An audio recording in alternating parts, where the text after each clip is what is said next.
হারলেও বাংলাদেশ, জিতলেও বাংলাদেশ। যারা খেলতেছে তাদের রাজনীতি কোনো প্রয়োজন নেই। বাংলাদেশ খুব দাপটের সাথেই বোলিং করতেছে। আমরা পাকিস্তানকে যেভাবে হারাইছি সেভাবে আমরা ইন্ডিয়াকে হারাতে চেষ্টা করব। বর্তমান থেকে শুরু করে আগামী প্রজন্মেও যেন কোনো খেলোয়াড় যেন রাজনীতিতে কোনোভাবে যেন জড়িত হতে না পারে। ইনশাআল্লাহ বাংলাদেশ ভারতকে হারিয়ে এবার একটা ভালো একটা জয় নিয়ে আসবে ইনশাআল্লাহ। প্রথম ম্যাচটা যদি জিততে পারে, সেকেন্ড ম্যাচ বাংলাদেশ আসলে অনেক ফাইট দিবে। ক্রিকেটের মধ্যে তো অ্যাকচুয়ালি রাজনীতি চলে আসছে। রাজনীতি নয়, আমরা প্লেয়ারদেরকে চাই।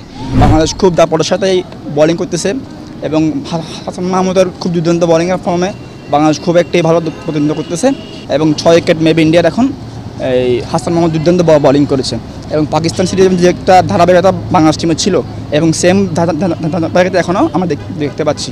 ঠিক আছে, এরকম যদি খেলে আমরা আশা করি পাকিস্তান সিরিজের মধ্যে বাংলাদেশ এটা কামব্যাক করবে এবং সিরিজটা হোয়াইট ওয়াশ করবে ইনশাল্লাহ। বাংলাদেশ ভারতকে হারিয়ে এবার কাপ নিয়ে আসবে ইনশাল্লাহ। পাকিস্তানকে হারিয়ে আমরা কাপ নিয়ে এসেছি, এবার ইন্ডিয়াকে আমরা হারিয়ে কাপ নিয়ে আসবো ইনশাল্লাহ। হারলেও বাংলাদেশ, জিতলেও বাংলাদেশ। ভালো খেললে জিততে পারবে আর কি। এখন যদি ধারাবাহিকতা না থাকে তাহলে জিততে পারবে না আর কি। ইনশাআল্লাহ বাংলাদেশ ভারতকে হারিয়ে এবার একটা ভালো একটা জয় নিয়ে আসবে ইনশাআল্লাহ। ক্রিকেটের মধ্যে তো অ্যাকচুয়ালি রাজনীতি চলে আসছে। রাজনীতি নয়, আমরা প্লেয়ারদেরকে চাই। আমাদের প্রত্যেকটা অঞ্চলের মধ্যে ভালো প্লেয়ার আছে, সেটা আমরা আশা করি এবং আমি নিজে একজন প্লেয়ার, সেই সম্পর্কে আমি বলতে পারছি কি যে বাংলাদেশের মধ্যে যদি ভালো প্লেয়ার যদি টিমে রাখা হয়, বাংলাদেশ যে কোনো দলকেই মোকাবেলা করতে পারবে। প্রধানমন্ত্রী শেখ হাসিনা থাকা অবস্থায় ভারত বিভিন্ন রকমের সুযোগ সুবিধা পাইছে, কিন্তু আমাদের দেশের জন্য কোনো সুযোগ সুবিধা তারা দেয় না। ভারতের সাথে যে বাংলাদেশের ম্যাচটা এই বিগত দিনের খেলায় যতটুকু দেখছি যে বাংলাদেশ ভালো করছে এবং এই অনুযায়ী আমি আশা করতে পারি যে আমাদের দেশ জিতবে সামনের দিনগুলো যদি এভাবে ভালো করে। বাংলাদেশ অনেক ভালো খেলতেছে। ওরা এবার ইন্ডিয়ার সাথেও জিততে পারে। আগেরবার পাকিস্তানের সাথে জিতছে 2 ম্যাচ, হোয়াইট ওয়াশ করছে পাকিস্তানকে। এবার ইন্ডিয়াকেও হোয়াইট ওয়াশ করতে পারে আর কি। ইন্ডিয়াকে যদি 350 রানে অল আউট করে দিতে পারে তাহলে বাংলাদেশ ইনশাল্লাহ জিতবে।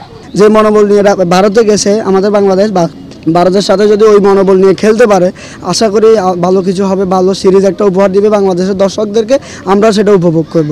বর্তমান থেকে শুরু করে আগামী প্রজন্মেও যেন কোনো খেলোয়াড় যেন রাজনীতিতে কোনোভাবে যেন জড়িত হতে না পারে, এটা বাংলাদেশের একটা আইন করা উচিত। আর দ্বিতীয় কথা হচ্ছে যে খেলার মধ্যে থাকা অনেকজন, যেমন এই যে আপনি খেলতেছেন, হ্যাঁ আপনি রিটায়ার করার পরে খেলতে আপনি রাজনীতি করতে পারেন, এটা আপনার পেশা হইতে পারে, আসতে পারে। খেলার পরে, খেলার আগে কোনো খেলোয়াড় কোনো রাজনীতির সাথে যেন কোনোভাবে যেন জড়িত না হতে পারে। আমাদের বিরাট কোহলি বলেন, ভালো ভালো প্লেয়ার নামাইছে ওরা, পুরা স্কোয়াড ওদের ভালো, মোটামুটি পুরা যত বড় স্কোয়াড দরকার পড়ে মানে বড় টিমের সাথে বাংলাদেশের সেম টিমটা ওরা খেলাইছে। কিন্তু আমাদের বাংলাদেশ দেখতেছি যে আরও ওরা যখন টাফ সিচুয়েশনে যে এত ভালো খেলতেছে, মানে ওদের টিম দেখে যে আরও বেশি মানে মোটামুটি নিজেদের থেকেও 100 থেকে আরও বেশি দেওয়ার চেষ্টা করতেছে যারা বাংলাদেশে খেলতেছে বা রিটায়ার হয়েছে। কারণ যারা খেলতেছে তাদের রাজনীতি কোনো প্রয়োজন নেই, কারণ ওদেরকে দেখে তো ছোটরা বড় হচ্ছে, কারণ ওদেরকে দেখলে শিখবে। এখন ওদের যদি রাজনীতি চলে যায়, এখন ওই দিক থেকে একটা মানে খারাপ সিচুয়েশন চলে যায় কি ছেলেদের, ওরা রাজনীতি চলে গেল, ও ছেলেরা মনে করতেছে কি ওদের খেলার জন্য কি রাজনীতিতে আসছে, কিন্তু না, ওরা খেলে ওদের নিজের একটা প্রতিষ্ঠিত হওয়ার পরে যায় রাজনীতিতে যাবে।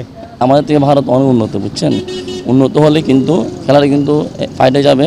তবে আশা করি আগের মতো কিন্তু এত হবে না, লোক হবে না, হ্যাঁ ছেড়ে দেওয়ার মতো টিম না।